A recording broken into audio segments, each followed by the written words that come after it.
हमारे YouTube channel पर आप सभी का एक बार फिर से स्वागत करते हैं और आप सभी के बीच में लेकर आ रहा हूँ सारेगामा हम भोजपुरी पे खेसारी लाल का न्यू बोलबम सॉन्ग। और ये बोलबम सॉन्ग सारेगामा हम भोजपुरी पर आ रहा है जल्द आप सभी के सामने। सारेगामा हम भोजपुरी पर आने वाला है खेसारी लाल का न्यू बोलबम सॉन्ग। और ये बोलबम के सॉन्ग के बारे में बता दें, एगो वरदान शिव जी को समर्पित करने वाला ये बोलबम सॉन्ग है।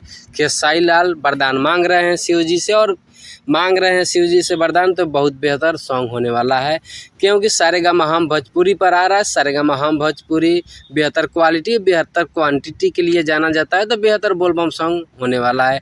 और ये बोलबम song trending star Khesari Lal का था, जैसे ऐसे ही खेसारी को ट्रेंडिंग स्टार नहीं कहा जाता है।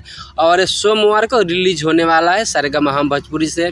आज सारेगामा हम भोजपुरी पर इसका पोस्टर और टीजर आ चुका है। अभी तक ले आप लोग नहीं देखे हैं तो आप जाकर सारेगामा हम भोजपुरी पर एगो वरदान बोलबम सॉन्ग का टीजर आप देख सकते हैं।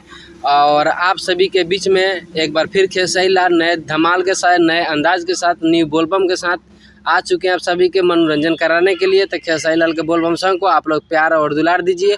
और एगो वरदान बोलबम सॉन्ग को लिखे हैं बबुआ विकास और म्यूजिक दिए हैं कृष्णा बेदर्दी। और इस बोलबम सॉन्ग में खेसारी लाल के साथ में निशा पांडे दिखाई देने वाले हैं। और बेहतर बोलबम सॉन्ग को बनाया गया, तो आप लोग बोलबम सॉन्ग को प्यार दीजिए। मिलते हैं नेक्स्ट अपडेट में। हमारे वीडियो को देखते रहिए, लाइक और कमेंट शेयर